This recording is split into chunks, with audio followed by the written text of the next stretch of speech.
大家好，我是面具人。今天呀，咱们主要来说3件事啊，把政治财经都讲了，标题你们也都看到了。好，废话不多说，咱们直接开讲。节目开始之前呢，请打开屏幕下方的点赞、订阅、小铃铛，同时呢，把这个节目转发到3个平台以上，截图发送到我的邮箱，就可以参与抽取本月的大奖 XZ 植物类的蛋以及500 USDT 直接转账的大奖哦。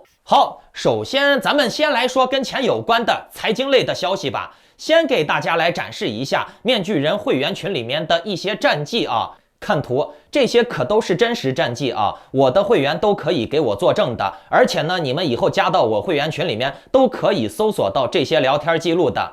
10月25号的时候，我给出的 AXS 的点位是122美金就可以上车了，对吧？好，我们来看。当天 AXS 的最低点位是120.1美金，半天以后呢 ，AXS 就涨到了141美金，一天就达到了20%多的涨幅啊。接下来呢是小企鹅，你们这几天有收看我节目的观众朋友们，应该都对小企鹅这个币印象深刻吧？我已经在节目中多次提到过了，对不对？你们看。小企鹅今天又从1.08美金涨到了最高1.38美金啊，这个收益已经达到了30%左右，而且只是一天之内啊，收益还是么么哒的，对不对 ？OK， 咱们再来看穿山甲 PNG， 从我推它的1.0左右到现在呢，一路高歌涨到了1.5左右了，马上翻倍了啊！我上一个节目说它的时候，它还只有1.3、1.4啊。AVAX 是雪崩的平台币，现在呢也涨到了70多。PNG 和小企鹅是雪崩的头部项目之一，其中呢 PNG 是 AVAX 雪崩链的主要的 swap 之一。那这个消息我可是在最近的1个月有连续给你们提醒过啊。你们看 AVAX 今天涨到了73美金，可是 AVAX 在面具人最早推荐它的时候也仅仅只有54美金，对不对？回想一下我当时给你们推荐的这些点位，你们再来看一下这些币的目前的点位，嘿嘿，是不是有人欢喜有人愁呀？赚到钱的都高兴，没赚到的嘛，心都碎了，是不是？大腿都要拍断了，可惜了啊，是不是？还有更可惜的呢，咱们再来看一下啊，我上个月、上上个月都已经提到过的 Matic。我上个月提醒你们的时候，来看一下啊，我上个月节目中的截图。当时的 Matic 的价位是1.1美金啊，可是你们看目前的 Matic 的价位已经涨到了1.81美金啊！观众朋友们会算账不？1.1美金到1.81美金，这之间的涨幅是不是几乎翻倍了？哦，当时看我节目的观众，紧跟着我上车的朋友们，现在出掉一半的本，是不是就可以开启躺赚无本万利的模式了？对不对？纯赚没有风险了，对不对？所以说呀，看面具人的节目就能赚钱，这句话不是白说的。我看面具人节目赚钱了，这句话可不是白说的哟。你们看，我不但给你们送宠物蛋，还送500 USDT 直接转账的抽奖，而且呢，你跟着我的节目做投资，也都能赚到钱，对不对？有赚到的可以在下方留言给我作证啊。好了，秀战绩吹牛逼的部分就到这里。以上的币最低最大的利润最低的点位我都有提前在会员群里面公告，我的会员肯定都是赚翻了的。那有想要加入会员的，我把联系方式放到节目最后啊，你们有想要跟着我提前布局的，可以联系我办理会员入群手续。 OK， 吹牛逼的部分就到这里啊，你们可别光说我吹牛逼啊。今天呢，我在节目最后还会给你们透露1-2个有潜力的币的布局消息啊。好，现在来讲一下国内的大新闻。继前几天我党高调推出收房产税的消息以后，现在呢，习近平又要开始整风了，整治不作为混日子的基层干部、基层工作人员。其实呀，整治公务员和收房产税是异曲同工之妙，都是收拾中产，并且呢是一箭8雕。中共这么做是有民意基础的。但是呢，这个和民主没有任何关系啊，因为民意是可以被产生的啊。这一点无论是在民主国家还是独裁国家都是一样的。目前呢，中国社会高压，政府与民争利，权贵们都富得流油，这些都是社会的不稳定因素。但是政府肯定是不会给老百姓解决经济问题的，因为呀，挣扎在生死线上的人是最有劳动力的。但是不解决经济问题，民间的不稳定事件就会暴增。在数字人民币和全面网格化监控还没完善的情况下，中共也就只能给出一招打土豪分田地的画大饼，给老百姓一个宣泄的盼头，让老百姓都觉得，哎呀，现在要打击这些富人了，打击这些贪官了，打了土豪以后，他们就能分到田地了。退一步来说啊，就算共产党真的是想清理基层不作为的公务员，但是这种做法与中共的高压贵族治国的统治模式是有矛盾的。各位观众，你们这些上过班的人应该都是深有体会的，应该都能知道，无论是在国企还是公家单位里面啊，干活的都是可以干活的，尤其是那些越底层的人，干的活越脏越累，对不对？领导哪用干活嘛？领导只用指挥。领导的吃闲饭的这些人是不是都是关系户？那你们想一下啊，要裁员肯定是得有指标的。裁干活的这些人，没后台的这些人，一裁一个准，是不是啊？那你说把这些基层的干脏活干累活的人裁员掉了以后，然后嘞没人干活了怎么办？那就得招人呗。招的是什么人？新人。新人是什么来头？关系户呗。然后呢，就一直死循环，恶性循环，对不对？其实这样做啊，反而会强化了贵族阶层的统治力，让他们更有正当的理由来维持自己的裙带关系。你们这些普通的公务员、普通的国企单位的员工啊，如果现在不再加倍努力的干活，下一次裁员的时候就轮到你。反正我们这些后台硬的有关系的人是不可能被裁掉的，对不对？所以说以后的普通平民想要进入这个领域，想要在这个领域稳固住，以后是难上加难呀。要么就是干脏活累活，有的干都不错了，你别埋怨，你别抱怨，没被顶缸裁员掉都已经算很好的啦。小结一下啊，这个基层整风其实和收房产税是一样的，表面上看起来呢是打土豪分田地，实际上呢是强化了阶级分离。以后买得起房的人就是买得起房子，买不起房子的人就是买不起。你别说买了，租都会让你租得不舒服。能当公务员的人就是能当公务员的人，当了就走不了，当不了的就更没希望了啊！别说是当得了当不了，就算你当得了，你能当得住，还是下岗下课，这都是个问题。观众朋友们，我问你们，共产党哪次打了土豪以后给老百姓分过田地吗？他不但不会给你分，还要教导中国人互相坑害。在北京，在深圳，在陕西，全国各地都已经密集的发生了孩子要中考要高考去补习班补课，考完试了以后，孩子的补课效果也还都不错，考上了自己中意的名校，达到了目的以后，孩子就带着孩子的家长反过来把人家补课的老师给告了，不但让人家的老师退钱，还要让人家老师丢工作，甚至拘留。也就是说，现在的中国人哪讲什么道义，他只要钱。他不但谋财，甚至还要害命，让这些老师丢饭碗，没办法养家糊口。你说你图钱就对了吧？你可以私下的威胁老师呀，要让他退你一点钱，对不对？这就行了，敲诈勒索一点，大家各退一步就行了。他不，他就是要把事情做绝，不但图财，还要把老师送到监狱里去。他就是喜欢看到别人家破人亡的感觉，他就是见不得别人好。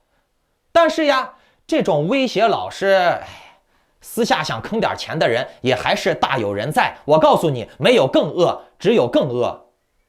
是这个理儿吧？没有更恶，只有更恶啊！没有更恶，只有更恶。我刚才说的那个，你们也别去学啊！什么私下的勒索人家一点，说白了，拿人钱财与人消灾，掏钱办事儿。你给人家付劳工费，付这个辛苦费，人家给你孩子补课，然后你孩子得到了想要的知识。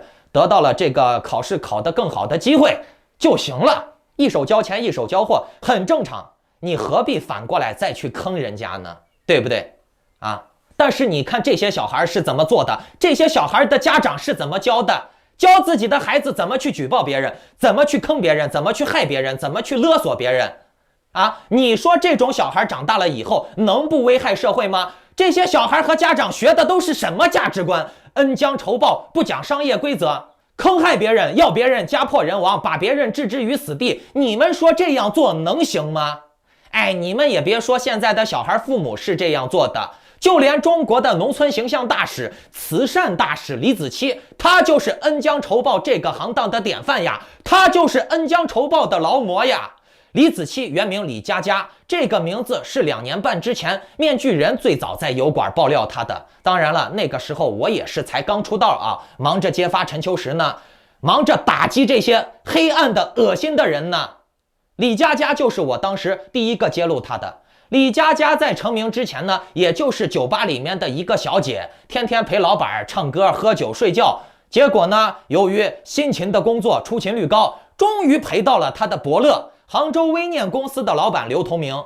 然后呢，又顺着刘同明这条线儿顺藤摸瓜，认识了刘同明的投资人之一汤臣倍健的老板梁允超。就这样呢，李子柒又得到了汤臣倍健全系列的食品生产加工线，所以呢，他才能大卖他的李子柒系列的食品。否则呢，你看李子柒系列的食品又没标志，又没检测报告的，哎，刚开始就是三无产品，谁敢给他制造，谁给他提供的供应链？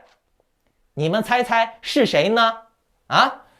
那么我再告诉你啊，观众朋友们想一下，可能老观众都知道啊。梁允超的背后是谁呀？是谁呀？梁允超的背后是王岐山呀。所以呢，你们看李子柒又是经商了，又是当传媒大佬了，又是当官了。你看李子柒当这个传媒大佬，是因为刘同明是传媒大佬；李子柒经商当食品大佬，是因为梁允超是食品大佬；李子柒当官是因为什么啊？又当什么这个大使那个委员了，共青团领导呀，共青团大使的，是因为谁？啊，谁是当官的？哼，不仅如此，李子柒当了官，当了明星，当了老板了以后，还赚了10几个亿，可谓是名利双收，人生巅峰呀！哎，官、商、明星都让他走到巅峰了，钱也有了。可以说呢，李子柒能有今天啊，与认识刘同明，与刘同明的提携是脱不了干系的。哎，你甭管刘同明是提鞋还是提裤子啊，总之呢，没有刘同明，李子柒也不可能有今天嘛。结果呢？结果李子柒反手就把人家告了，这也是响应我党的政策啊。为啥？你听我讲，梁允超、王岐山的级别都是远大于刘同明的。刘同明只是个生意人，不是什么官宦贵族。而且呢，李子柒现在和刘同明基本上是可以分庭抗礼了的。而且刘同明的公司刚好是做宣传专业、传媒专业的啊，那这不就是响应了我党的现在私营的公司、非国营的公司都不能搞宣传的号召了吗？可能现在王岐山、梁允超都还在想着怎么除掉刘同明呢，这你看李子柒就给代劳了。哎，看，这就是人性呀，恩将仇报呀。你说刘同明帮过李子柒，李子柒靠着认识刘同明成了亿万富翁，结果呢，哎，反过头来就第一个要帮我党除掉刘同明。按理来说啊，这别人帮过咱吧，他现在有难了，哎，我不说，能不能帮他，我至少呢也不落井下石吧，对不对？可是呢，你看李子柒，哎，害起自己的伯乐，那可是起劲儿呀，那可是来劲儿呀！我靠，哎，恨不得把他先搞掉立功。就连中国的这些标杆儿啊，明星偶像，什么慈善大使，都已经是恩将仇报的典范了，对不对？你觉得刘同明对李子柒没恩吗？你觉得那些补课的老师对学生没有帮助吗？那你又觉得刘同明对李子柒的帮助不大吗？10几个亿呀，这都满足不了，还要恩将仇报。刘同明让李子柒赚了10几个亿呀！要是没有刘同明，李子柒现在还在那当小姐陪人家睡觉呢。10几个亿呀，这都满足不了，还要恩将仇报。你说10几个亿都填不满李子柒的这个洞，那多少钱才能填满这个洞呀？这个洞究竟是不是无底洞？婊子无情，戏子无义，李子柒2项全占。我之前说过，李子柒的后台很硬，他不可能出事儿的。你甭管他现在更新不更新啊，你甭管李子柒的食品是吃出来刀片、吃出来蛆，还是检验报告不合格，但是你们看到过李子柒因此受到过惩罚吗？他不但没有受到任何惩罚，反而他的生意还越做越大了。那这种事儿换成国内的任何一个小老板，他早就完蛋了。所以呢，刚才说的这个整风基层干部，你们应该明白了吧？能被整掉的也都是没有关系、没有后台的，你们该信了吧？你们现在去百度上搜一下，媒体的风向都是一边倒向支持李子柒的，根本就不说李子柒为啥要告刘同明，只是说，李子柒好猛呀，把刘同明告了，而且也没有任何一家媒体是支持刘同明的。刘同明本身就是媒体大佬，但是呢，他居然在舆论战上败给李子柒，那么结局就很显然了，要么就是李子柒攀上了王岐山之外的线了，那王岐山这一条线都有可能要遭殃，要么呢就是李子柒要取刘同明而代之，那这两种可能究竟是哪一种？又或者有第三种可能？大家可以在下面的留言区互相分享，留下自己的看法。好，最后再来给大家说一下我今天要推荐的一个潜力币啊 ，GHST 宠物幽灵。当然了，我的会员也已经进场布局了啊。那这个币为什么有潜力呢？大家来看一下这张图，大家来看一下它的 K 线历史记录，走势非常的健康，一浪比一浪高，后劲儿十足。而且呢，这个币是我很看好的马蹄链的项目，并且呢，可以在币安上面买。好不好呢？我们过几天就能见分晓了。雅面具人，我最喜欢说这句话了，因为我说过的预言啊，通常都能在过几天被印证，而且呢，基本上都是好的结果。今天呀，说了一下国内的往事，时间有限啊，下期咱们再分析这个幽灵币吧。如果各位有想要紧跟我的节奏、利润最大化的提前布局的，请下载 Line 或者是 Telegram， 搜索添加 ID Maskman118。Line 和 Telegram 都是同一个 ID 啊 ，Maskman118。其他的主动联系你的，包括类似的 ID 啊，都是骗子。都是伪装面具人、冒充面具人骗钱的，有很多观众都已经被骗过了，找我反映，给我发邮件，但是呢，没办法，网络空间谁也把谁砸不了，你只有注意好自己的隐私安全。所以呢，请认准官方渠道办理会员入群手续，注意好保护自己的财产安全。OK， 剩下的话我们群里面再说，祝你好运，再见。